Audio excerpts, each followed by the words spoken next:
Alright guys, welcome to the Snowman Trading Channel. I'm sure you're here for one reason, and that's because you want to take your SIE. Now, you may ask, what is the SIE? Is it for me? Well, the SIE is basically the Securities Industry Essentials, and it's a test issued by FINRA, one of the many tests issued by FINRA. And it basically is your entry to the finance universe. And this is my first FINRA test, and I passed first try, and I kind of want to tell you guys my experience and how I passed and how you can pass as well. So it all started, I was at work one day, and I kind of just asked in ChatGPT how to, get a certification, kind of start in finance, and it told me about this. So, enough with that. I got into it. I used Kaplan to study. I bought the course for, there's a coupon online, look for a coupon, and it was around $100, $120. And to take the test, it cost me $80. So I only spent around $200 in total. The SIE lasts for 4 years on your record. So, try to use it by then, if you're going to do all this. And, so kind of my experience with studying, it took me about a month and a half to, read the book, practice tests and studying, and do the test, all about a month and a half total. You can do the book easily in a month, which is around the time I did it. And then I took about half a month to study, and because I'm working a job, and so I know a lot of us are busy on the side with all this stuff. So about studying, do not take notes. It was slowing me down at the start, and I didn't take notes for the rest, and I still was able to retain the information. About retaining the information, don't stretch this out for over 3 months. You kind of want to just cram all the information in. More about that, because it's a lot of information to take in with no finance background like me. I only know, I know about maybe 20% of the information, like FDIC, bonds, options, equity securities. I know a little bit about that stuff, but it really advances everything too, because it's trying to give you the base level of information for this career path. So you will definitely, have to retain all this information, and some is more important than others. I'm about to get into that. So you need to know open versus closed-end funds. They will be very heavily testing you on that on your SIE on test day. So you definitely need to absolutely understand open versus closed-end funds. So you need to know how to do stock splits. That's one of those you cannot miss questions. There's not a lot of math, but you will need to know how to calculate current yield, total return, stock splits, and that's pretty much all the math you're going to be dealing with on this.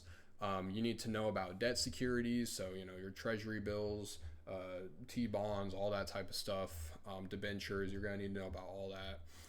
ABC shares for mutual funds, the fees, the no loads, all that stuff, and what registered reps can and cannot do.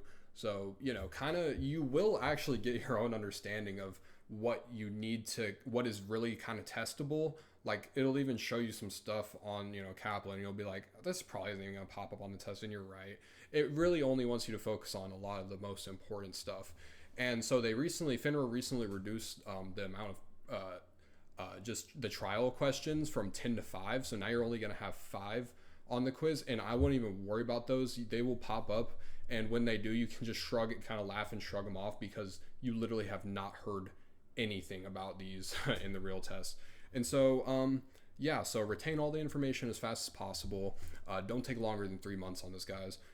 So you want to be getting 75 to 85% on the practice tests. That's really important. Give yourself kind of a buffer. Make sure you're over prepared for this. You don't want to go in under prepared. You need to know memory aid tools. Easiest way to make these questions just point and click. So ABC DIP'em, agent broker commission, dealer inventory markup principal, or principal markup. It'll make more sense when you're kind of studying and you're getting into this, what that means. But stuff like that, AMP, annual over market price, that's current yield calculation. You'll kind of understand all this as you go on. Pay attention to your wording when you're taking these practice questions, and don't skip over any questions or answers. Don't skip over anything. Read the entire question, read all the answers. And don't study what you already know, guys. So if you're really good at bonds and you're bad at options, don't torture yourself over options. They're not going to get too advanced on the quiz, but I would know it if you're planning to take your Series 7 like I possibly am. So yeah, don't study what you already know. On your test day, get a good night's sleep. That's what I did. Had some caffeine in the morning. Don't take practice tests on the day of, because you're just going to overload yourself. You want to do that the night before. So the night before, I was watching Series 7 Guru, and I'm just watching him do these practice tests with people. Very good. Watch Series 7 Guru free ride videos on YouTube. Very informative. Very good. They want to confuse you on the test. So, they're going to be calling options derivatives. So, when you're doing this, don't memorize the questions, but you have to know the concepts of things, because FINRA is going to reword all these things and they're going to try to confuse you. That's what they want to do. But you have to see past that. I tried to get it down to a 50-50 for the harder questions, and I would choose just the best one. You got to go with your gut. So that's why I say don't change answers. Only look back at the first 5, because the first 5, that's when I was a little, kind of iffy, and I wasn't, I didn't have my head in the game yet. But, as you start going, if you know your stuff, you're going to be feeling a lot better. You're going to be like, I got this easy. I'm going to pass. My heart totally wasn't pounding when I'm pressing submit. Yeah. So yeah, only flag a few questions. You don't really want to be doubting yourself a lot. Just be confident. Go in with confidence. Say, I'm going to do this. I'm going to get this done. Be confident. This is the start to your future. Okay. So yeah, like there was this one question that, they'll really try to mess with you. It was like, what's the one security with most credit risk? And it's asking me that. And then they had preferred stock in there, and I was like, and then a bunch of other, stuff. And I was like, wait a second, this has like no credit risk. What? Cause it's not debt. And I was like, because I'm in the mindset that I'm thinking it's only asking about debt securities. I'm like, what? So you really gotta, like, that's the only one I had to go back and change. You really gotta, kind of have your head in the game with this, so that's why you only go back and change the first 5, because your brain isn't really gonna be running all the way, especially if you kind of took it earlier, kind of in the afternoon or morning like I did.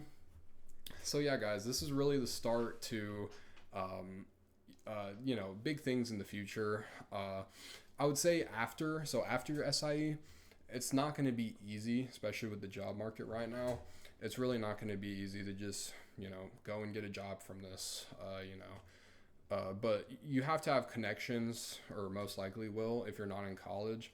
Luckily, I just found one, and I'm thinking that this could lead to me actually getting into a firm position, and that's how you take your Series 7. You have to be sponsored by a firm. So if you want to continue down this testing path, you kind of got to do it that way. So just try to get in contact with some people, ask around, ask friends, family, do you know someone in the financial space at all? They could probably get your foot in the door, guys. Connections are everything in this world, and they're going to get you ahead. And, just try to put yourself out there as much as you can. Go to job conferences, everything like that. Do everything you can. And, with this SIE stuff, it's easy and hard at the same time, but it's only as hard as you make it. You really just got to buckle down for this 1 or 2 months, just get it done, and you can do this first try like I did. Okay. So thank you guys so much for tuning in, and I hope you pass your SIE. Let me know if you got any questions down below. Good luck.